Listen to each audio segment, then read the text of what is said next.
heading off northwards from Cairns and going up to the Great Cape York for an adventure. Bit dark and stormy this morning, but we're going to head inland, see if we can find some nice weather and head further back out on the coast in a few days. Here we go. Into the never never. Here we go, Rusty at the wheel. Let's go.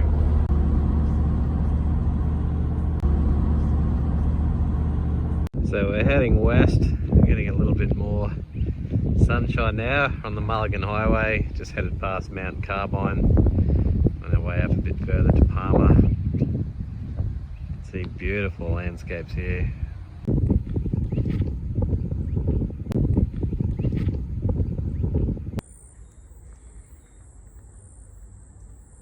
Alright, first stop on our way to Laura, pulled over to head up into Split Rock Art Gallery to see some Quincan art. Beautiful country around here. So we've made it to the top of the Split Rock Art Gallery. Beautiful views out. You can see why the Indigenous people would have chosen to do their art up in this area. Coming back around, come to some of our first art here. You can see the figure with its arms above its head. That is Imjim. He was a bit of a bad spirit or a cheeky spirit. You can see some dingoes there as well. You see they've got the ones with the longer legs or the even legs, whereas if we look up here a little, there's a kangaroo. You can see the sort of long legs at the back and the small legs at the front. Moving along a little, you can see a much larger gallery here too, showing different figures of people. See some animals as well. You can see the Imjim figure. It's always got its arms around its head. This is quite beautiful, this Quincan art, and you can actually see, if you look closely, some carvings in the rocks here as well, which are animal tracks. Most likely something like a kangaroo there as well. You can see a bit of infill with the yellow ochre here. Predominantly they use the red ochre. Nice drawing of an echidna here as well. Beautiful reproduction. You can see that long nose of the echidna. In this next gallery you can see it appears the animals are upside down, so these are most likely fruit bats or flying foxes. You can see a big colony of them here hanging upside down, and in amongst them there's a bird-like figure that could very well be an emu because it has a very large body and long legs and that small head. Along with Imjim, who is the cheeky spirit, we have Tamara, and you can see this very tall spirit here, and this is the depiction of Tamara amongst the rocks here.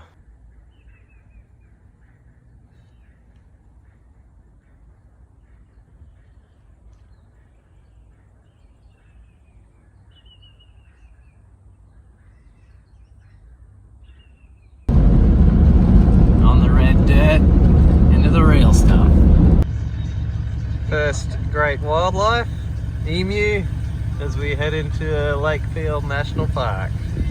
Nice. Here we are in Cape York. Welcome to Lakefield National Park, or Ringaru, which is the traditional name of the lands around here, and means where everybody comes together. In Lakefield, or Ringaru, there are three main language groups here. In the southwest we have the Kukutaipan. In the southeast of the park we have the Kokowara, and in the northwest we have the Lama Lama. So I'd just like to acknowledge the traditional owners past and present before we enter the park here. First reptile of the trip, beautiful little gecko. We'll have to try and identify this guy a little later. The big rig pulling into our first site for camping in Lakefield for the night.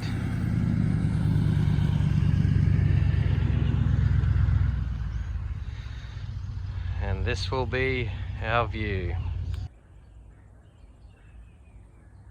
Getting a little later in the afternoon. Looking down from our camp spot. just down on the Normanby River at the moment. Very picturesque here. First night fire.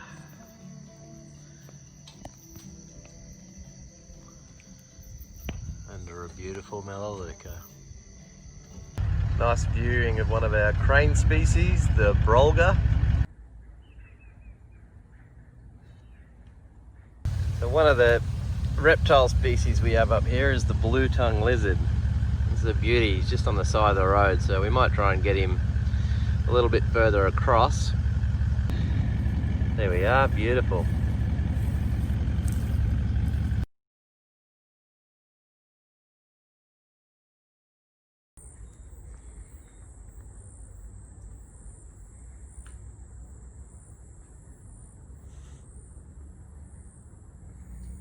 Second campsite of the trip. We're at Hahn Crossing. And this will be the view for the evening. Campfire going, getting ready to cook dinner. A beautiful evening here at Hahn Crossing.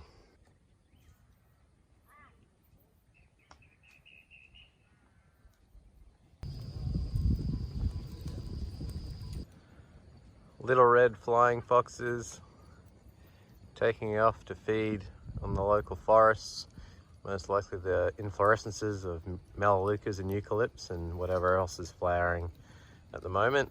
They've left their roosting forest for the day and they're heading out to their feeding grounds.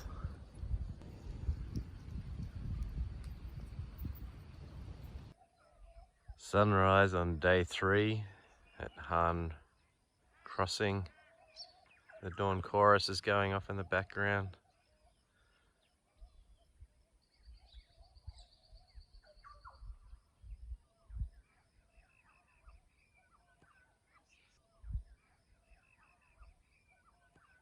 Just through the trees here, got an agile wallaby to the left, having a drink and probably eating some of the shoots of the water lilies and hyacinths down here. There's a couple of magpie geese to the right, a white ibis behind them. There's actually a couple of comb-crested jacanas on the lilies down there.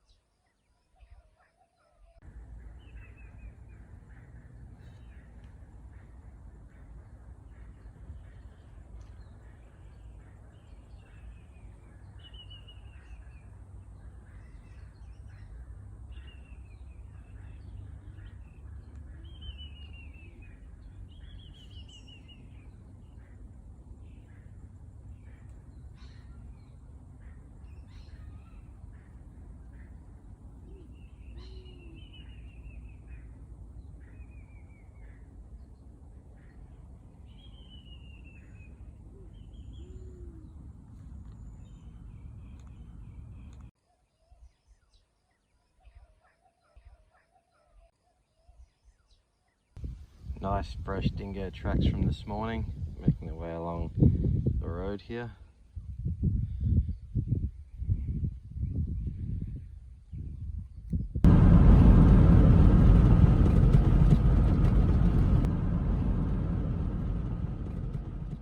Here for the third night in Cape York. We've left Rinuru, Lakefield National Park. We've come a little further northwest into Ayala Thumatang National Park, which is the traditional lands of the Wikamunjan, the Southern Kanju, and the Ayapathu indigenous people. So just take a moment to recognise the traditional owners of the land, past and present. We've got a great corned beef being cooked by Rusty right now, and we've got the wonderful Chong swamp out here, which has provided us some great sights this afternoon. Lots of bird life, hoping to see a lot more in the morning.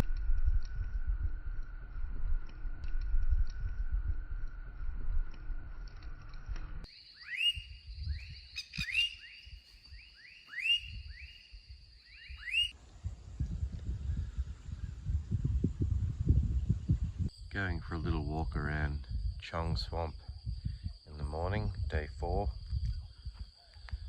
Got couple of brolgas. Here we go, just moving along through the grassy area here.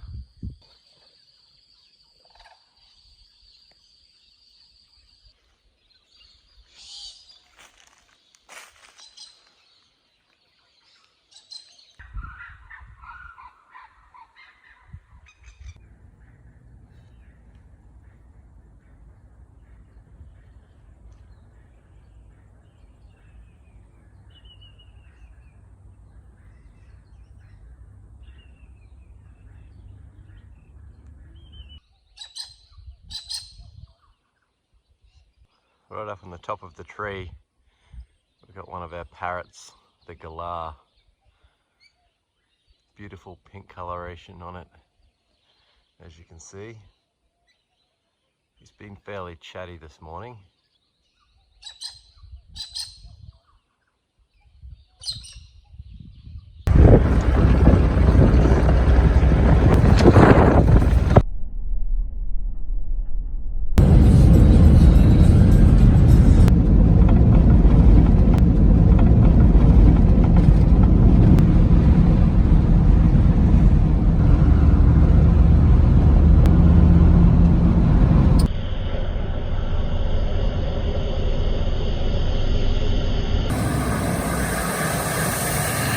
Welcome to Iron Range National Park, or in the traditional language, Kutini Uyamu.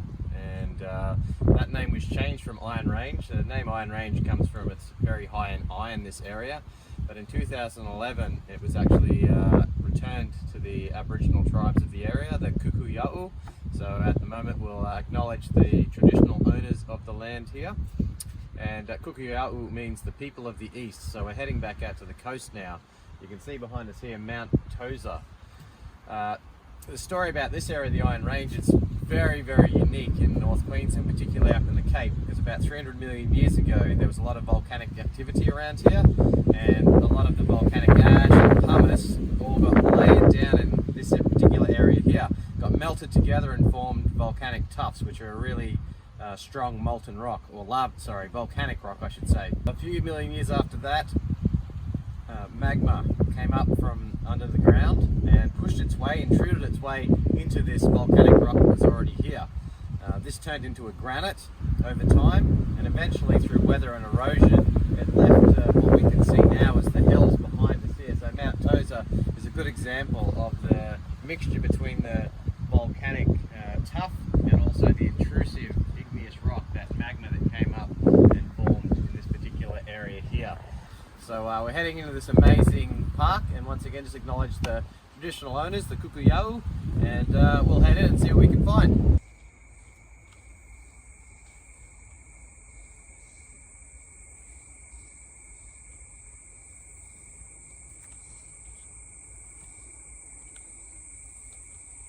Got a magnificent rifle bird.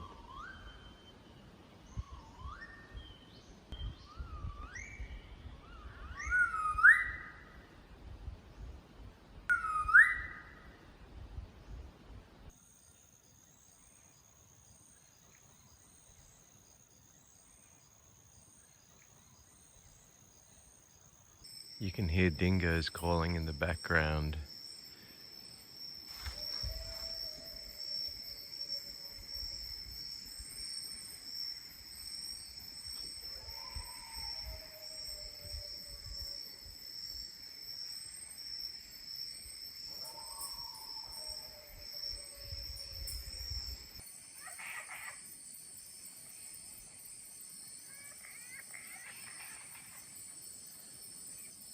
Calls of the native Australian frogs at night, knowing that they're still here in numbers. There's a nice little native frog here. Have to ID him a little later. That's a great little sighting on our first bit of spotlighting for the night.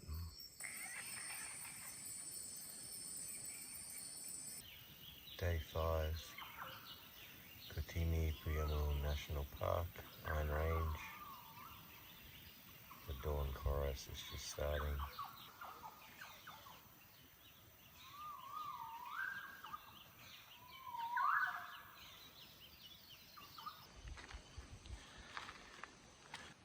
along the old Cohen Road walking track.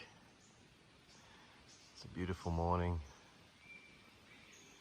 A few birds calling in the background. We've got a couple of great examples of ant plants here. A wonderful little symbiotic relationship that occurs in the forest here in Kotini-Puyama National Park. Now these ant plants are called so because inside that plant, if you were to crack it open, you would see like a system of highways or roads with ants moving all through them. So they provide a home for these ants to live. The ants will actually be inside, they're defecating, they're moving things around, animals are dying in there, so they're actually providing nutrients and a soil type existence for the ant plant, and the ant plant is providing a home for those ants to live in. So it's a great little symbiotic relationship, and they're just off the side of this paperbark tree here at the moment. So they're epiphytic, they sit on the side of the trees here. They don't actually take any nutrients from the tree. All the nutrients are derived from the association between the ants and the plants. You may be able to see a couple of ants just moving around on the outside surface of the ant plant here right now. We have a green ant's nest here. The green ants are a rainforest ant that lives up here in this particular tree here, one of these grevilleas. What they do is they use the larvae to stitch together the leaves to make a nest, and they all live inside this, and they'll have a little colony that runs all around this area here. So I'll just give it a little tap and see if we can get any of the soldiers to come out on duty. Oh yep, all hands on deck. They've got formic acid in their abdomen. If they bite you, they squirt that into the bite, and it hurts quite a lot, but if you just sort of annoy them a little bit and then you put that on your tongue, actually it's very tart taste.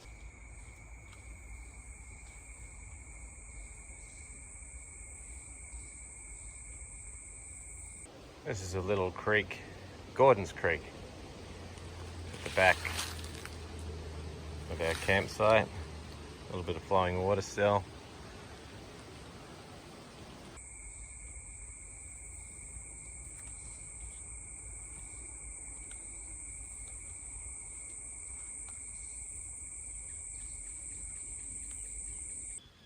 Sitting in wait for the female red-cheeked parrot. You can see that hole in the tree between the trees. Hopefully we'll get a view of the male too.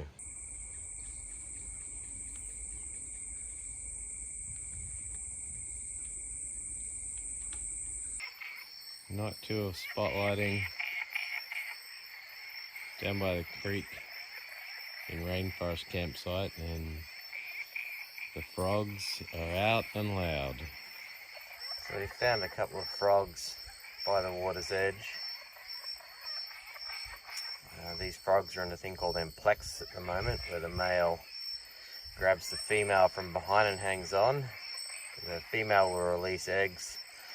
The male will then release his sperm onto the eggs. The eggs are fertilized externally, and then the eggs will be left to develop as tadpoles in this stream. If we just pan over a little bit, there's another male there that's obviously trying to compete for this. At the moment the female hasn't gone down to the water's edge yet, so he still might have a chance, but at the moment this male frog seems to have got himself locked into a hold called amplexus, which will allow him to be in the right position for when the female decides to deposit her eggs. Kind of hard to see, but there's a crayfish, red claw crayfish, Chirex quadricarinatus, swimming in the water here. It's getting away from us now, but one of the freshwater crayfish we find in North Queensland. Whilst we're listening to the frogs, you can also see there's a lot of fireflies lighting up around the night sky. Beautiful. Quite a light show being put on by the fireflies while the frogs are all talking to each other in the background. The fireflies are communicating with their abdomens, telling each other messages while they're signaling.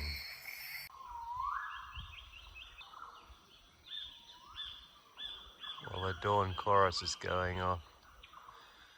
Big group of microbats is making their way back to wherever their day roost is. They're not feeding for the whole night.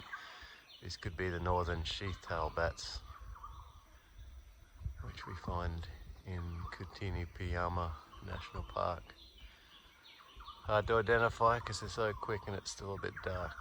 So we're just in a little bit of rainforest, looking up at a very large tree here with a little hole. You can see it's the nest of a pair of eclectus parrots, and we can hear them around the area, so we're going to hang out here nice and quiet and see if they come back. Continuing on our journey up into the Cape, we've left the rainforest area of Kutini-Puyama National Park and we've made our way out to the coast. We're just having a stopover in a little settlement called Portland Roads at the moment.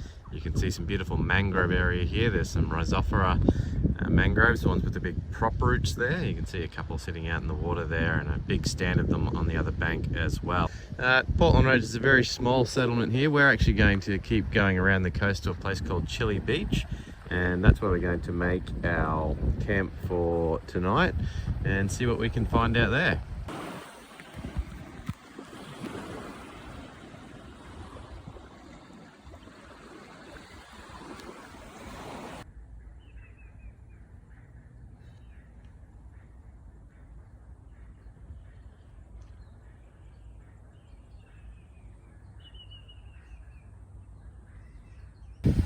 So we've made our way out onto the coast. We're now at a Chili Beach campsite. Take you down and show you the beach. Much different to the rainforest we spent the last couple of days in. Back out on the coast.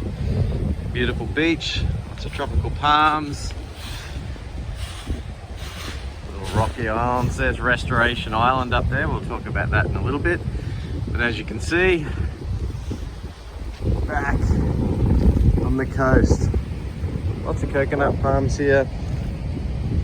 Beautiful white sandy beach as far as the eye can see.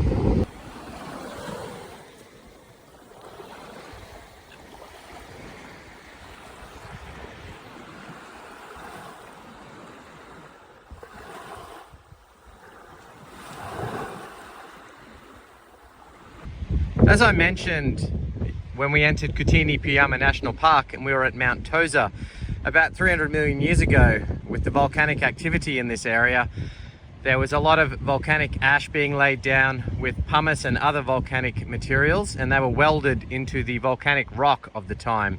A few million years later, magma from deep within the earth intruded into that bedrock and turned into granite. Now further inland we see the remains of an amalgamation of some of that granite and also the volcanic tuffs from that time. But down here on the coast, with the severe erosion from the coastline, all that's left are these granite boulders. So you can see these amazing and beautiful granite structures around here, and they are actually what makes up Restoration Island as well, that we have been looking at out further.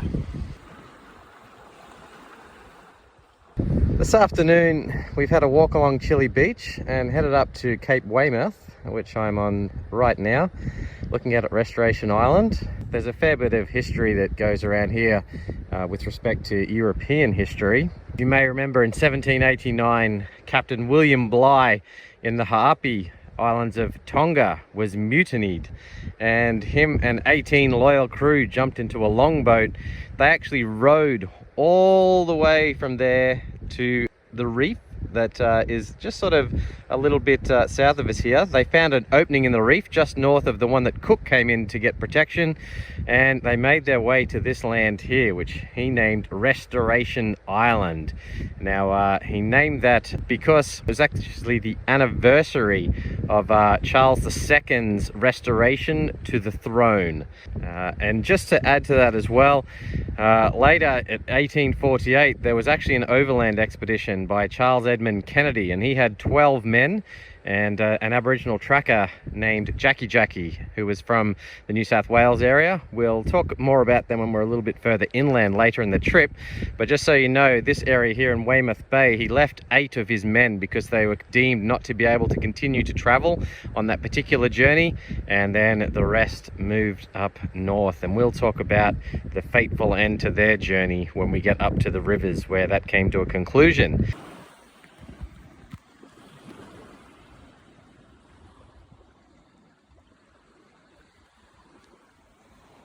Out on this little rocky island just off the coast from Chile Beach here, we're starting to get the pied imperial doves or Torresian pigeons or Torres Strait pigeons coming home to roost for the night. In the middle of the island there you'll see a bunch of white little specks, and that's the doves. You can see a bunch more flying in now, heading back to roost.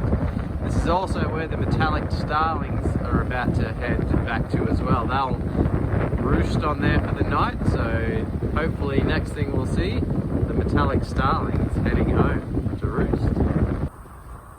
The starlings are starting to make their way back. They seem to be doing a bit of a back and forth across the mainland first.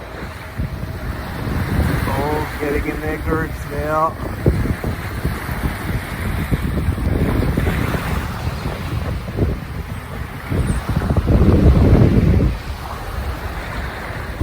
Groups are getting bigger. Here we go.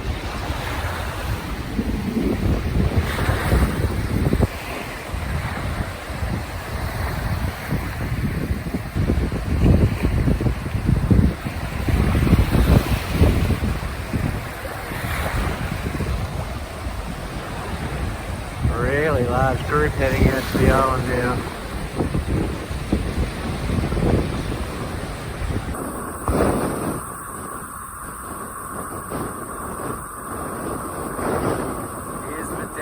Metallic starlings before they go to bed for the night.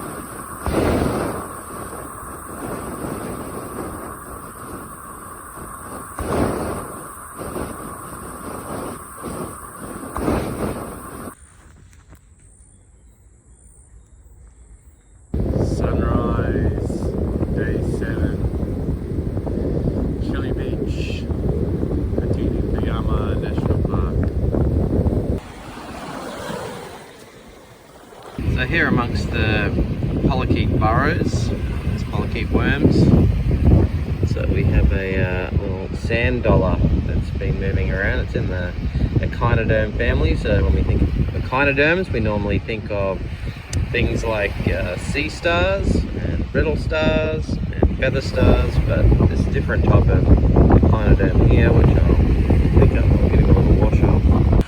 Now we've got the sand dollar cleaned off. You can see on the top surface here, or a boral surface, those planes of symmetry, those lines. It looks very similar to that of a sea star now, the 5 arms of a sea star.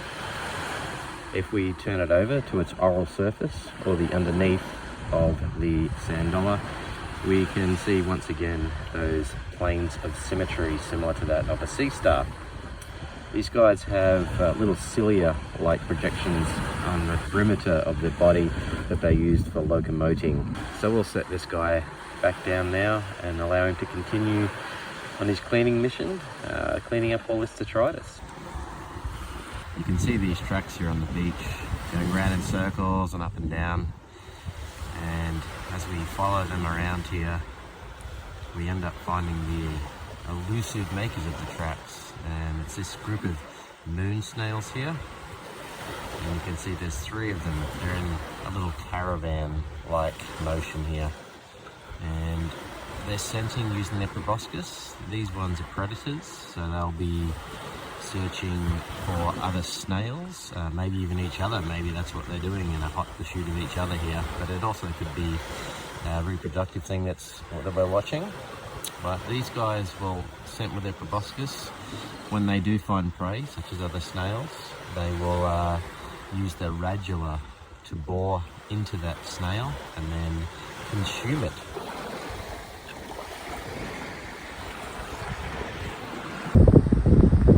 back in the sand dune area now. You can see that low-lying calophyllum helping to keep the dune together. Lots of grasses in here. Unfortunately, this orange stuff, this dodder vine, is an introduced pest. Terrible thing. We've got a big area of low-lying vines called Ipomaea here. That'll also help to stitch together the vines. You can see a pandanus there, the coconut palms further back. More pandanus around the back of the area here. Here at Chile Beach, the dunes can be up to about 40 meters in height. Yesterday afternoon, went for a walk from our campsite all the way up to where you can see Restoration Island, that larger sort of prominent mount over there, and then that's Cape Weymouth. If you look back further in, that's where I was on top of. Walked down the other way today along Chile Beach to see all the wonderful things we've seen so far, and ended up at Cape Griffith here, and just sort of entered an area where there's mangrove and a river. So we'll go for a little walk down here and see what's happening around the mangrove area. I'm down along the river now. This river that comes out from Chile Beach and out to the ocean. And we're in a really good environment for mangroves. And lining the shores here, we can see stands of the Rhizophora genus. And you can see these wonderful prop roots that they have. They're often called red mangroves as well, and for the reason being that if you look at these prop roots that are off the side of them, they get a bit of a reddish tinge to them. And this reddish tinge that comes from the tannins in them was actually used by Aboriginals to dye baskets and headdresses and things they used to make. And when Europeans first came to Australia, they used it to tan leather. But these are a great adaptation. It's a very muddy environment here. It'd be very easy to fall over in this environment, in this very slopey mud bank. But because of these wonderful adaptations, these prop roots, they're actually keeping the tree nice and stable. One of my mate Rich Pagan's favourite animals are the mud skipper. You can see them moving around on the mud flat here. These are a type of goby, type of fish. We often find a lot of species of goby out on the reef, but these ones have a special adaptation. They can actually spend some time out on land. So what they'll do is they'll create a bubble in their mouth with water. They'll use this to keep their gills wet so they can respire while they're out on the mud flats, and while the tide is low, they'll be out here farming their own little patch of algae here, keeping it there so they can eat it. They feed on the detritus and algae around the area. They have these large eyes on top of their head. That gives rise to their genus, which is Periophthalmus, the sort of periscope eyes on top of their head. Nice little sea star here, another echinoderm in the same group as the sand dollar that we saw earlier, the echinoderm. So this one's got its tube feet. It's trying valiantly to move against this little wave action, this tide pool.